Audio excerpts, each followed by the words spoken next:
Hi, you've probably heard a lot about the death tax or the death charge recently, so I thought I'd take a look and explain how the rules have changed on this front. And it's all about people who have saved money into their pension pots through their working life. They now have a defined contribution pension pot, and if they then die, the question is, will your descendants have to pay any tax on that pension pot when they inherit the money?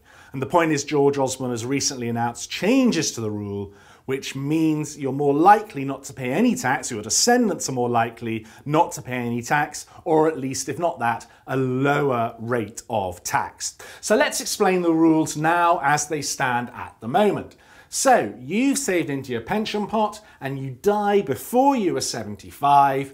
If you've got an untouched lump sum pension pot, so you've not taken a pound out from your pot, you've not bought an annuity, if it's completely untouched and you die before you're 75, then you can pass that lump sum onto your descendants tax-free. That's the only really good bit of the rules as they stand. But if you've already put your lump sum into drawdown, income drawdown, so you're already beginning to take an income from that pension pot, then when you die, any remaining money in the pension pot is passed on to your descendants after a 55% death charge has been levied. And of course, if you've used your pension pot to buy an annuity, in most cases that means all the money is gone anyway when you die. It's possible you might have bought an annuity with a guaranteed period, so your spouse or someone else might receive an income for a few years after your death. If that's the case, whoever is going to receive that annuity income after you die will just pay that income at their marginal rate of income tax. So that's the current rules if you die before you're 75.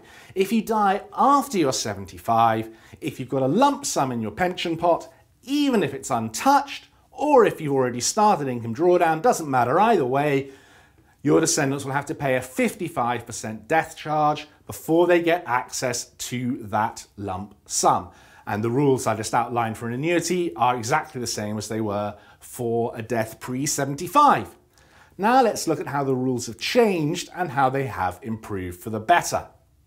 If you die before you're 75, if you have a lump sum in your pension pot, and it doesn't matter if it's untouched lump sum or it has already started going into drawdown, either way, that can be passed tax-free onto your descendants. That's fantastic for pre-75. If you die post-75, if you want to pass that on, if your descendants want to take all the money now, they can take it as a lump sum, but they will have to pay a 45% death charge. So lower than it was before, but still pretty high.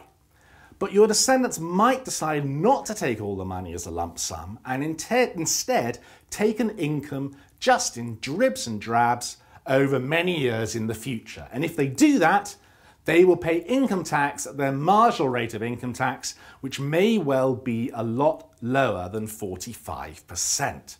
And I think this is what's really got people excited about these new death tax rules.